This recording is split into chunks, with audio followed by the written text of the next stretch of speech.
নমস্কার, হরে কৃষ্ণ। আজকে একটি সুন্দর কাহিনী আলোচনা করব। গল্পের ছলে জীবন শিক্ষা।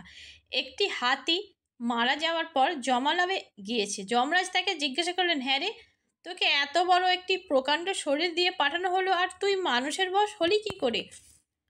তোর একটা পায়ের সমান মানুষ, সেই ছোট্ট মানুষকে তোকে বশ করে নিল। হাতি বলল, ধর্মরাজ, মানুষ এমনই এক জাত যে আমার চেয়েও বড় বড় প্রাণীকে সে বশ করে নেয়। ধর্মরাজ বললেন, আমার এখানে তো কতই না মানুষ আসে, কই কেউ তো তাদেরকে এমন দেখি না। হাতি বলল, ধর্মরাজ, আপনার এখানে তো সবাই মরার পর আসে, যদি জীবন্ত মানুষ আসতো বুঝতে পারতেন তারা কি। ধর্মরাজ দূতকে বলল, যাও তো, একজন জীবন্ত মানুষকে এখানে নিয়ে এসো তো। যমদূত বলল, আচ্ছা ধর্মরাজ, এক্ষুনি যাচ্ছি। দূত পৃথিবীতে বিচরণ করতে করতে এক জায়গায় দেখলো গরমে ছাদের উপর খাটে একটি লোক ঘুমাচ্ছে। সে তখন খাট সমেত লোকটিকে কাঁধে তুলে নিয়ে জমালয়ের দিকে রওনা হলো। মাঝপথে লোকটির ঘুম ভেঙে গেল। দেখলো অদ্ভুত ব্যাপার, কেউ যেন তাকে শূন্যে তুলে নিয়ে যাচ্ছে। লোকটি ছিল এক কায়স্থ, গল্প কবিতা লিখত, বই বইও লিখত। সেই জন্য যমদূতের সে সকল লক্ষণ সে বুঝতে পারলো। সে সেরকম দেখে সে বুঝলো এ নিঘাত যমদূত, তাকে তাহলে তো জমালয়ে নিয়ে যাওয়া হচ্ছে। সে তখন পকেট থেকে তাড়াতাড়ি কাগজ কলম বের করে খচখচ করে একটা কি লিখে পকেটে ঢুকিয়ে নিল।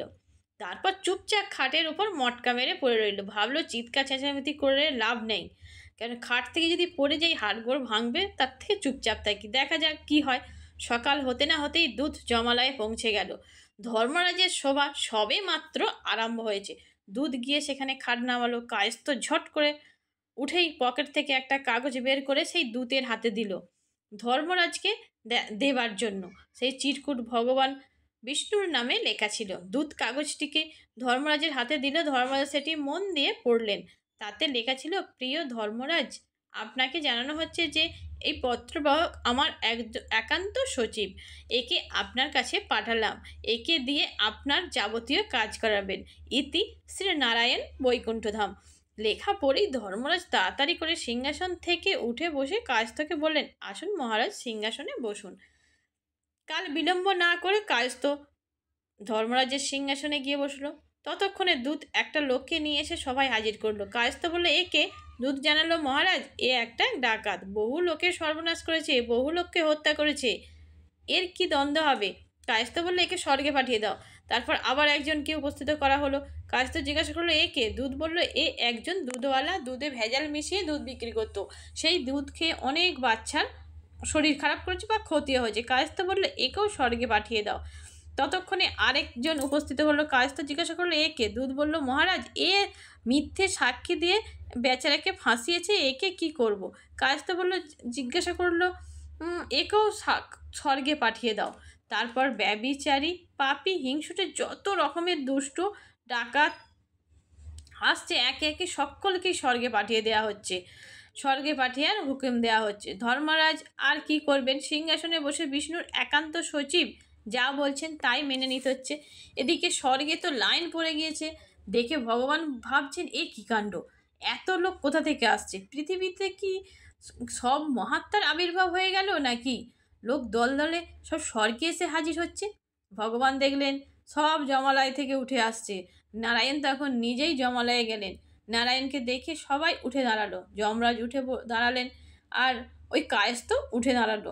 নারায়ণ জিজ্ঞাসা করলেন, ধর্মরাজ, আপনি সবাইকে স্বর্গে পাঠিয়ে দিচ্ছেন, ব্যাপার কি? এত লোক ভক্ত হয়ে গেল নাকি? ধর্মরাজ বললেন, প্রভু, এ কাজ আমি করিনি, আপনি যে লোককে পাঠিয়েছেন এ কাজ তারই। ভগবান নারায়ণ বললেন, আমি আবার কবে কাকে পাঠালাম? তিনি কায়স্থকে জিজ্ঞাসা করলেন, তোমাকে কে পাঠিয়েছে? কায়স্থ বলল, প্রভু, আপনি পাঠিয়েছেন। ভগবান নারায়ণ অবাক হয়ে বললেন, আমি আমি কবে পাঠাম আপনাকে? কায়স্থ বলল, প্রভু, এখানে আসা আমার বাপের সাধ্যি, কি যে আসবো, আপনি তো আমাকে পাঠিয়েছেন। আপনার ইচ্ছে ছাড়া কি কোনো কাজ হতে পারে? এ কি আমার শক্তিতে আছে প্রভু? নারায়ণ বললেন, তা ঠিক আছে, কিন্তু এ কি করছো? কায়স্থ বলল, কি করছি প্রভু? নারায়ণ বলল, তুমি যে সবাইকে স্বর্গে পাঠিয়ে দিয়েছো। কায়স্থ বলল, যদি স্বর্গে পাঠানো অন্যায় হয়ে থাকে তবে যত সাধু সন্ত মহাত্মা আছে সবাইকে দণ্ড দিতে হয়। আর যদি আমি ঠিক করে থাকি তবে তার কৈফিয়ত কিসের?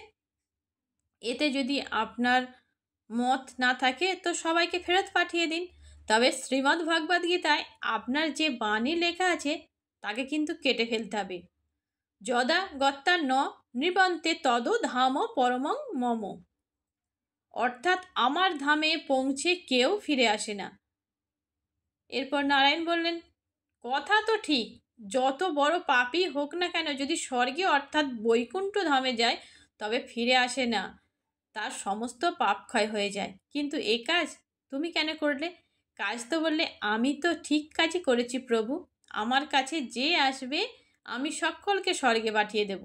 আমি কাউকে দ্বন্দ্ব দেব না। আমি জানি অল্প সময়ের জন্য সিংহাসন পেয়েছি, তো ভালো কাজ করতে হবে, তাই তো মানুষের উদ্ধার করব। আমি তো খারাপ কাজ করব না।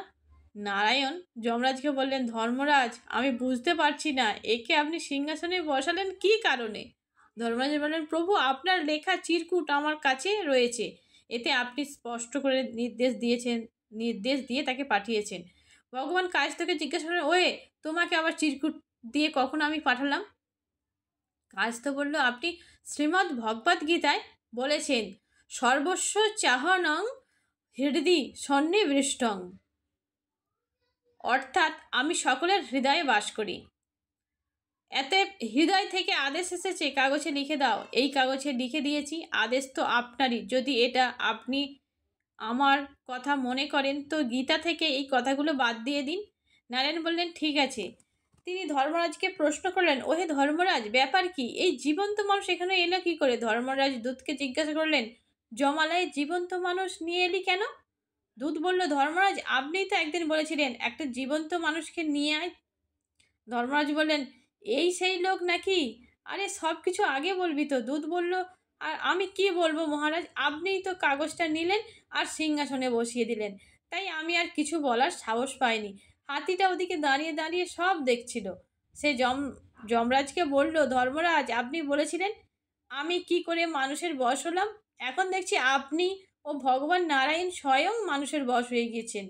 এই কালো চুলওয়ালা মানুষ খুব সাংঘাতিক মহারাজ।